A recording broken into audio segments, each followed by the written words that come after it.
आता चालू होणार आहेत मुलांच्या परीक्षा. त्याच्यामध्ये माझ्या मुलाची आहे उद्यापासून तोंडी परीक्षा. त्याचं पाठांतर घेता घेता माझ्या तोंडाला फेस येणार आहे. त्यात नवीन कालपासून त्यांनी हट्ट केला आहे की त्याला बटाट्याची भाजी खायची आहे, ती पण माझ्या सासूबाईंच्या पद्धतीने. थोड्याच दिवसांपूर्वी सासूबाईंकडे गेलेले आणि तेव्हा होता त्यांचा मंगळवारचा उपवास.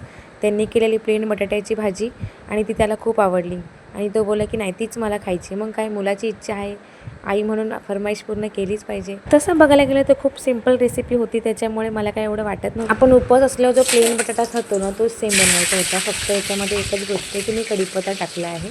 कढीपत्ता आपण उपवासला टाकत नाही आणि मिरच्या सुकल्यामुळे लाल मिरच्या टाकल्या आहेत.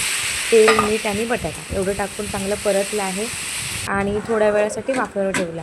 हा फक्त वाफेवर बनवायचा असतो, त्याच्यामुळे एक नंबर लागतो. तोच त्याला आवडला असल्यामुळे माझ्या पाठी लागला होता. पण काय, वाफेवर ठेवला तरी त्याला अलटी-पलटी हा करावा लागतो, नाहीतर खाली चिकटतो. म्हणून थोडं मध्ये मध्ये हलवावं लागतं बटाट्याला. अशा प्रकारे बटाट्याची भाजी बनवून रेडी झाली आहे. आता मला फक्त चपात्या करायच्या बाकी आहेत. माझ्या दोन्ही गोष्टी होईपर्यंत माझ्या मुलाचं सगळं आवरून झालं आहे बघा. मी तुम्हाला मागेही बोलले होते की माझ्या मुलाचा मला कसलाही त्रास नाही आहे. उठताना पण उठतो हसत एकदम आणि स्वतःची तयारी स्वतः करतो, अंघोळ करतो, कपडे वगैरे शाळेचे सगळे युनिफॉर्म स्वतः घालतो. फक्त मला डब्बा वगैरे त्याची घाई असते, बाकी काही त्याचा त्रास नाही आहे मला. काही गोष्टींमध्ये खरंच मुलं खूप कौतुक करण्यासारखे वागतात. लहान असूनही एवढा समंजसपणा असतो. पण काही गोष्टींमध्ये खरंच खूप मस्ती बाबा करतो.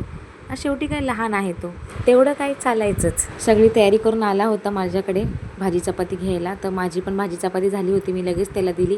कारण की खाण्याची पद्धत खूप हळूहळू आहे आमच्याकडे. शाळेला जायची घाई असती, शाळा काय आपल्यासाठी थांबत नाही, टाईम टू टाईम असते.